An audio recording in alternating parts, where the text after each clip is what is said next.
बेरोजगार 28 बेरोजगार प्रतिदिन सुसाइड कर रहे हैं। आज 33 किसान प्रतिदिन कर्जे में दब के सुसाइड कर रहे हैं। गरीबों का क्या हाल होगा जिसके पास कुछ नहीं है। आज देश की हालत ये हो गई है कि अगली पीढ़ी उस भारत में नहीं रहना चाहती जिस भारत को हम सोने की चिड़िया कहते थे, जिस भारत को हम महान भारत कहते थे। आज उस महान भारत के अंदर अगली पीढ़ी नहीं रहना चाहती। अगली पीढ़ी विदेश को भाग रही है।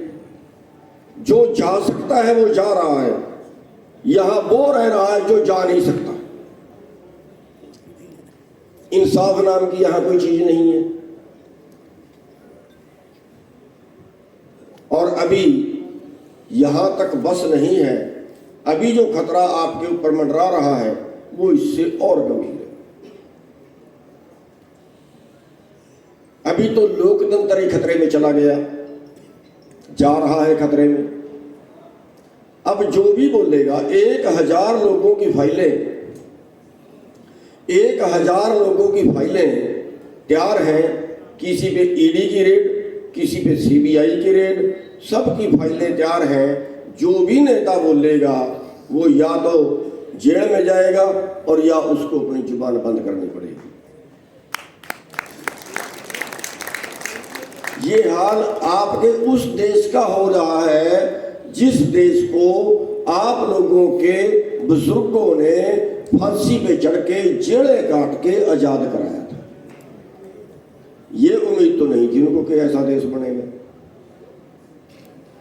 लेकिन आज आपके सामने बन रहा है। और इसका एक ही इलाज है कि आम जनमानस, सभी कुटे पिटे लोग, सभी शोषित लोग एक जगह होकर अगर लड़े, अगर एक के ऊपर आ जाए तो दूसरा उसके पीछे खड़ा नजर आए, अगर एक की उंगल कटे तो दूसरा उसके लिए सिर कटवाने को तैयार हो, तब जाके कहीं हम बच सकते हैं, वरना कोई चारा नहीं। जिस कारोबार को आप कर रहे हो उस कारोबार से कोई अमीर नहीं होता, उस कारोबार से कोई टाटा बिरला नहीं बनता।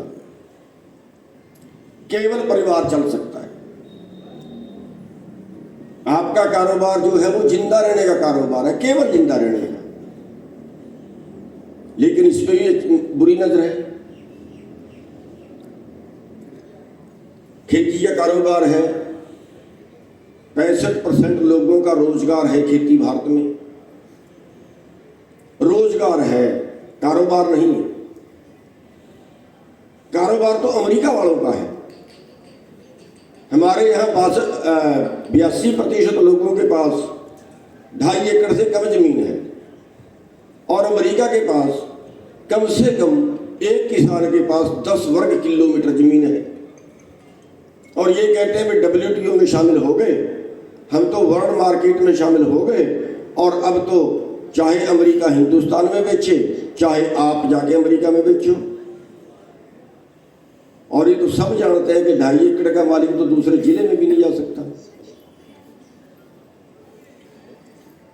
तो पूरा बाजार, अब इन्होंने जो कानून बनाए थे उनके पीछे ध्येय क्या था कि भारत का किसान अमेरिका के किसान का मुकाबला नहीं कर सकता, वर्ल्ड मार्केट से ज्यादा भाव देना आपत्तिजनक सब्सिडी समझी जाएगी WTO की शर्तों के अनुसार।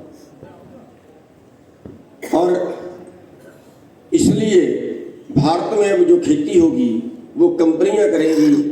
एक कंपनी 10,000, 5,000, 20,000 एकड़ में खेती करेगी, और जो खेती का कारोबार है वो भी सारा कंपनियों के हवाले कर दो। और अभी वो रुका नहीं है, अभी तो उसको थोड़े ब्रेक लगे हैं। अभी पिछले दरवाजे से फिर दूसरी तरह के कानून आएंगे कि सारा जो अन्न है वो चंद कंपनियों के गोदामों में होगा, और फिर वो चंद कंपनियां आपको किस भाव पे बेचेगी जो खाने वाले हैं, एक होता है पैदा करने वाला, एक होता है खाने वाला। पैदा करने वाले के पास जाए या खाने वाले के पास जाए, दोनों में से किसी के पास जाए तो कोई बात नहीं, लेकिन एक होता है कि पैदा करने वाले को मिले कुछ ना और खाने वाले के पास पर रहे कुछ ना। तो उस पॉलिसी के ऊपर चल रहे हैं, यानी आपके खर्चे बढ़ेंगे और आमदन घटेगी। ये देश के हर नागरिक, चाहे वो कोई भी काम करने वाला है, छोटे से काम से लेकर बड़े काम तक, कोई भी काम करने वाला है, हर आदमी की आमदन दो तरीके से ये घटा रहे हैं कि उसकी आमदन कम हो जाए और उसके खर्चे बढ़ जाए, और इन दोनों के बीच का जो पैसा बचे वो सारा कारपोरेट को जा रहा है, किसी ढंग से जाए। और आपके सामने है फिर आप जिस हालत में आप जीवन अगला गुजारोगे, इसलिए सभी को इकट्ठे होने की ज़रूरत है। और जहां आप भाइयों को ज़रूरत पड़े, कहीं हमारी ज़रूरत पड़े, कहीं आंदोलन करने की, कहीं बैठने की, कहीं कोई पत्र लिखने की, कहीं किसी से मिलने की, कहीं बगावत करने की, तो हम अपने भाईचारे के साथ में हैं।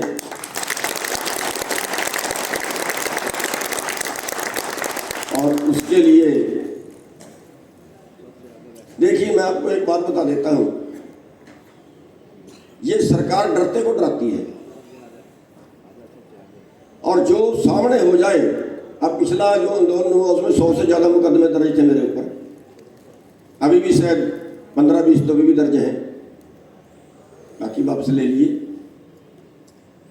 आप लोगों को अगर संघर्ष करना है तो आप लोगों को संघर्ष दो सोच रख के करना पड़ेगा, दो सोच रख के करना पड़ेगा।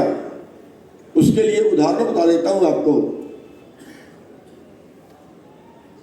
एक महात्मा था, वो नाचता था तो बारिश होती थी।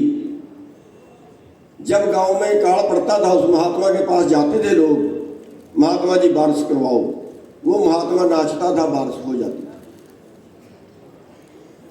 4 लड़के बड़े शहर में पढ़ के आए, उन्होंने कहा कि नाचने से बारिश नहीं होती, और अगर होगी तो अब की बार हम नाच के करवाएंगे। अकाल पड़ा, लोग महात्मा के पास गए, वो लड़के भी चले गए और उन्होंने कहा कि हम बारिश इस बार करवाएंगे। उन्होंने नाचना शुरू किया, कोई 1 घंटा नाचा, कोई 2 घंटे नाचा, कोई 3 घंटे नाचा, थक गए, बैठ गए, बारिश नहीं हुई। और महात्मा को कहा कि महात्मा जी अब आप भी बारिश नहीं करवा पाओगे, अगर आप करवा सकते हो तो करवा के दिखाओ। महात्मा ने नाचना शुरू किया, देर रात हो गई, 8 बजे, 9 बजे, 10 बजे।